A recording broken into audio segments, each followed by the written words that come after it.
এই মুহূর্তে major general র্যাঙ্কে যদি ডিজিএফআইতে যেতে চাই আমার একটা প্রায়র অ্যাপয়েন্টমেন্ট দরকার পড়বে এবং যাওয়ার আগে আমার মোবাইল টোবাইল ইত্যাদি রেখে আমাকে একজন সঙ্গী একজন দিয়ে দিবে, তাকে নিয়ে হাঁটতে আমার ঠিক নির্দিষ্ট যে রুমে যাওয়ার কথা ঠিক সেই রুমে যেতে পারবো।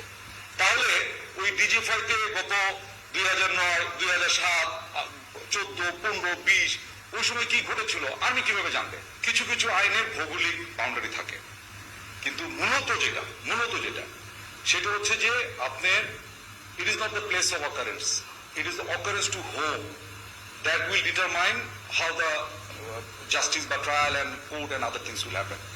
আমাদের এখানে ক্যান্টনমেন্টের এরিয়ার ভিতরে আপনারা দেখবেন এটা হলো আল্লাহর মসজিদ এরিয়া, 1, 2, 3, 4, 8টা রাস্তা আছে। 8টা রাস্তাতে অনেক সিভিলিয়ান বসবাস করে।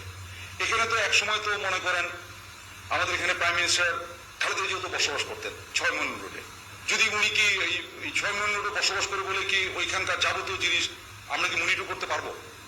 ডিজিএফআই যদিও বা ক্যান্টনমেন্টের ভিতরে, আমরা বলেছি DGFI functions under prime minister office. উনি কিভাবে কি করছে উনি কি আমাকে জানাতে বাধ্য? আমি আপনাকে এখনই বলি, আমি এই মুহূর্তে মেজর জেনারেল র্যাঙ্কে যদি ডিজিএফআইতে যেতে চাই আমার একটা প্রায়র অ্যাপয়েন্টমেন্ট দরকার পড়বে এবং যাওয়ার আগে আমার মোবাইল টোবাইল ইত্যাদি রেখে আমাকে একজন সঙ্গী একজন দিয়ে দিবে, তাকে নিয়ে হাঁটতে আমার ঠিক নির্দিষ্ট যে রুমে যাওয়ার কথা ঠিক সেই রুমে যেতে পারবো। তাহলে ওই ডিজিএফআইতে গত 2009, 2007, 14, 15, 20 ওই সময় কি ঘটেছিল আমি কিভাবে জানবে?